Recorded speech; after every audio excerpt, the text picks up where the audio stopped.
If you are a portrait photographer and you are looking to get inside of the studio, but your camera settings are something that you usually run away from, you like, I would prefer not to.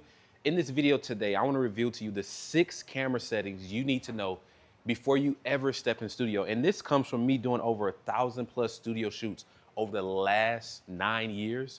I feel like these 6 settings are the ones I wish I would have knew, somebody would have told me when I first got in. So the first one, you guys, on your camera, the most important setting that you want to have in studio is by putting your camera in manual mode. Now, I know a lot of you watching the video, or I know you guys may already know or not know, but we want to have as much control as possible over our camera and over all the lights that we're working with. So you want to go ahead and put your camera in manual mode. For me, I'm working with a Canon OSR camera. So my mode, if you can come in real quick, to put my camera in manual mode right here, is I have to click mine and then I have to hit M right there.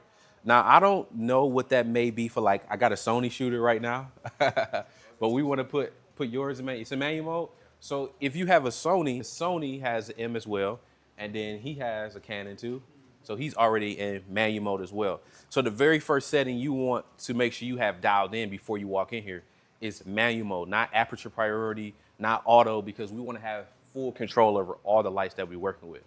Now, the second camera setting, which is probably going to be the most important one out of all the ones I'm going to talk about today, is your ISO. So a lot of people explain ISO a whole bunch of different ways.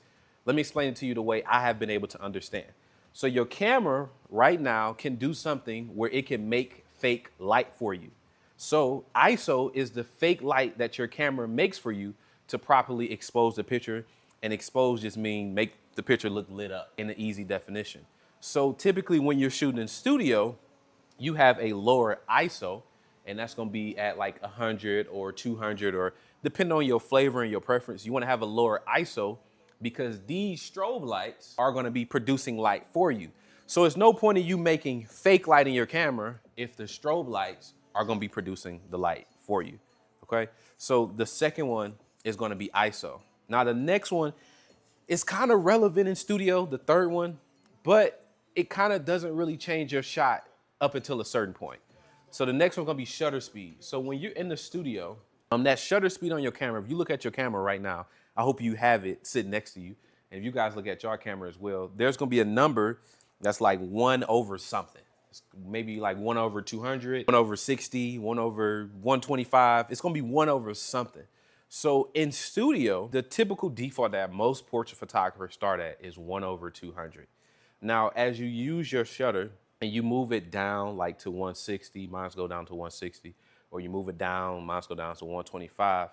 The shutter, what I've noticed, doesn't really make a difference when it comes to your light power. So as I'm shooting in studio and I'm flashing the lights onto my model, the shutter doesn't really change anything that I found. Unless I get to a point, and for time's sake, I'm not gonna show you guys in this video, but unless I go down to a shutter that's kind of like super low. Now, let me explain that to you. Right now, we have ambient lights in here. These are basically lights that were on before we even stepped in here. If I turn my shutter down more, you will start to see your camera let in more of this ambient light inside of the room.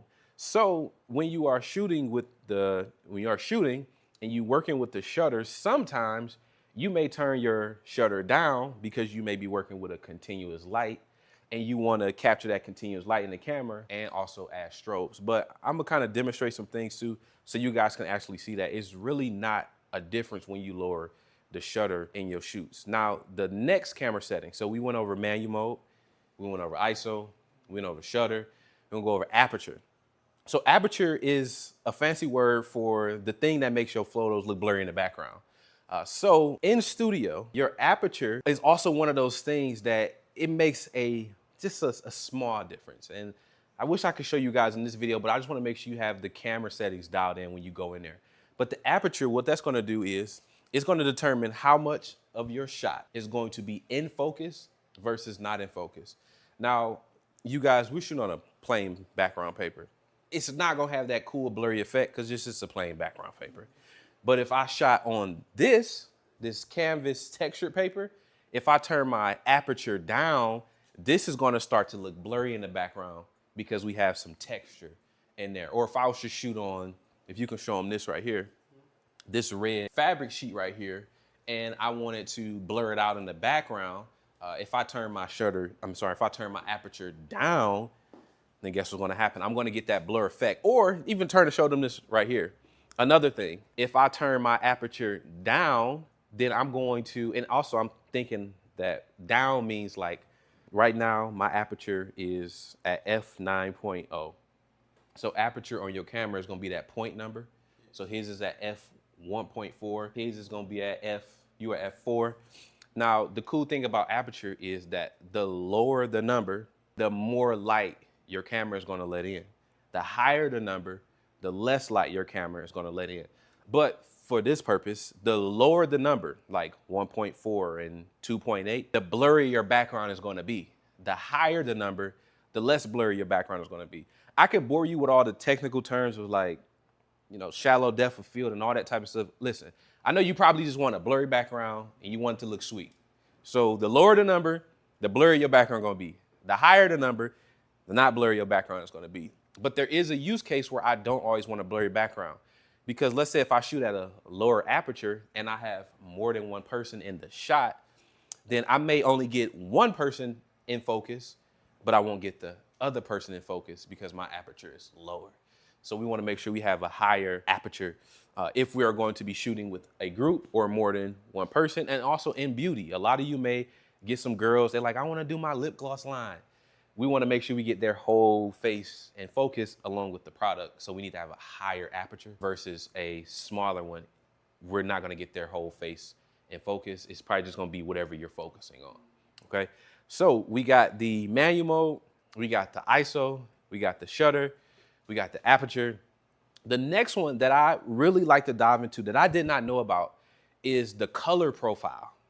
So the color profile is this cool thing in your camera, and I kind of want to show y'all real quick. It's gonna be this thing in your camera where it's almost like a filter. Like right now, with this Canon, I have an auto color profile, I have a standard color profile, I have a portrait color profile, we have a landscape color profile, a fine detail one, and a neutral. So from my understanding, what I've learned over the years is that I personally prefer to have a neutral color profile because that will allow me to color grade my pictures. And if you don't know what color grading is where you add your own style. Like you may want to be a moody photographer, or you may want to make stuff brighter or darker or more saturated. Saturated is just where the colors pop more. I've noticed that I want to shoot in neutral for me because when I shoot in neutral, when I get over here in post or editing my photos, my colors are neutral and I can do what I want to do with them. But I know some people, they shoot in portrait mode in studio, and portrait mode gives you a little bit more color on your subject. That's okay. Once again, everything I'm telling you in this video, there's no right or wrong way to doing this stuff. It's just about your intent. If you can have an intent to come in here and shoot something, it don't matter if people may think, man, that's too bright or that's too dark. I care more about you having your intent hit when you come in here versus, oh, it's underexposed or it's moody. It's like, what's the intent of what you're trying to do? And if you accomplish that intent, fire, okay? So that color profile is just like an Instagram filter in your camera. It's something that allows you to say, you know what, I like when it looked like this. I'm gonna put it on portrait mode. I'm gonna snap a picture of her. Boom, I want that. Me, I prefer neutral because I like to control my colors when I get to post, okay? So we went over manual mode, we went over ISO, we went over shutter speed, we went over aperture, we went over color profile. Now my favorite one, which is one I did not know when I started, is going to be my white balance. So white balance is going to be what makes your photo look hot or what makes your photo look cold. So if you ever saw a photo where it's super orange, they have a higher white balance or higher what's called Kelvin temperature, color temperature. Thank you for that word, color temperature. But if you come in the camera, I don't know if you can get this on camera real quick. If you come in the camera and I go to my camera and I hit Q and I come over here to K, your camera usually is going to have some color profile set up already. So this is like auto, ambience, priority, daylight. If you see as I'm clicking these, it's changing, okay? So as I take a picture of the model, the color profile, how cool or how warm it is going to change. Now, once again, after 9 years, I've learned that I like to control more. So what I do is I use something called Kelvin mode. Now this is a bonus one, but there's something in your color profile or your white balance setting called Kelvin mode. And Kelvin mode allows you to set your photo as cool or as warm as you want it. The higher the number, the warmer it's gonna be. The lower the number, the colder it's gonna be. So once again, if you may be watching this video or y'all may be standing right here asking me, what should my stuff be in studio? It's your intent. I believe if you want that cool type of look and you want it to feel like she's in Iceland, I'm going below 5,000. If I want her to feel like it's a hot summer day, I may push higher than 5,000. Once again, I care less about you having the perfect camera settings and more about you setting your intent before you come in here or inside of the studio that you're going to, and then executing that intent with your model, okay? So those are the 6 camera settings. We have the ISO, we have the, manual mode, ISO, aperture, shutter speed, white balance, and then, what am I missing, y'all?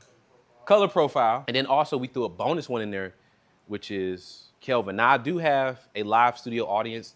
If you are in the Detroit area or you don't mind traveling, driving, flying, we have a upcoming LIGHTWORK masterclass where I'm gonna show you how to take an inspo picture that your client sends you or that you find on Pinterest and execute it in the studio with light so that you can finally have the confidence to shoot in studio and make that studio money. So I have a live audience in here and I wanna take a quick Q&A if y'all got anything about camera settings before we close out this video. And let me give you the mic too. I know I see a lot online about Kelvin and color temperature. Is there one that typically works for most shoots? Yeah. So is there one?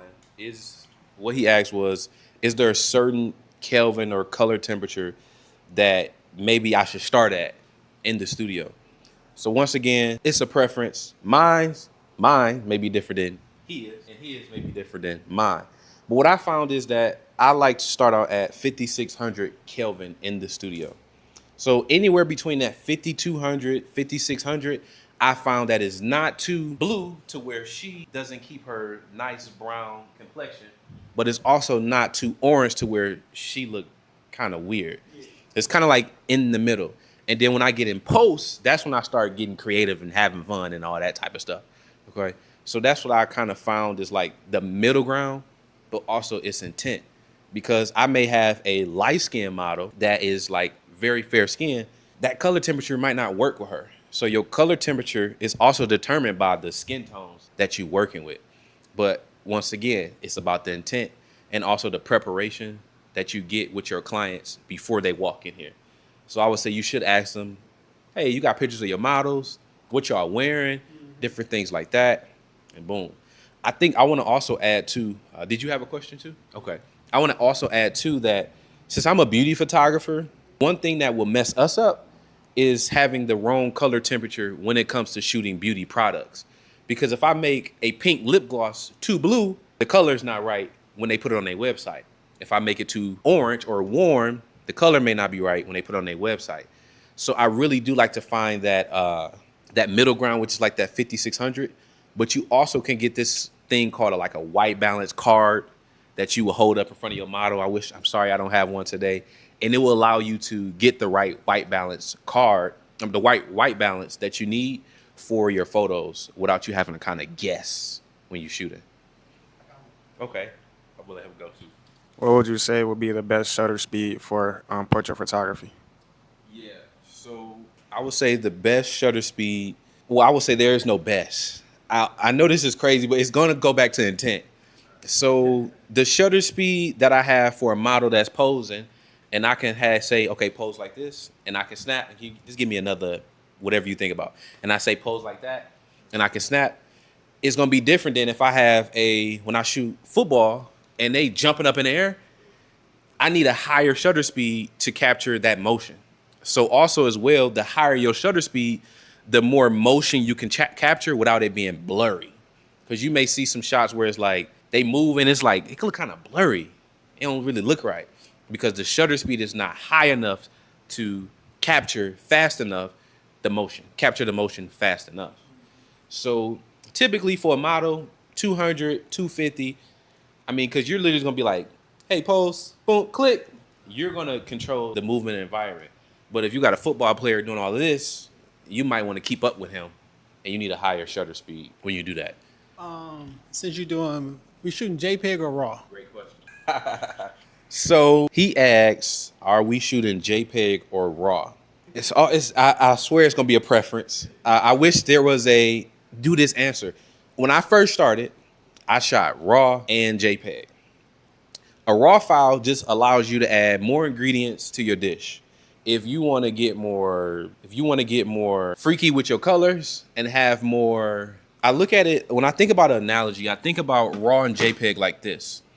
I think about how if I take a rubber band, the smaller the rubber band, the more I pull that small rubber band, it's going to eventually snap at a certain point.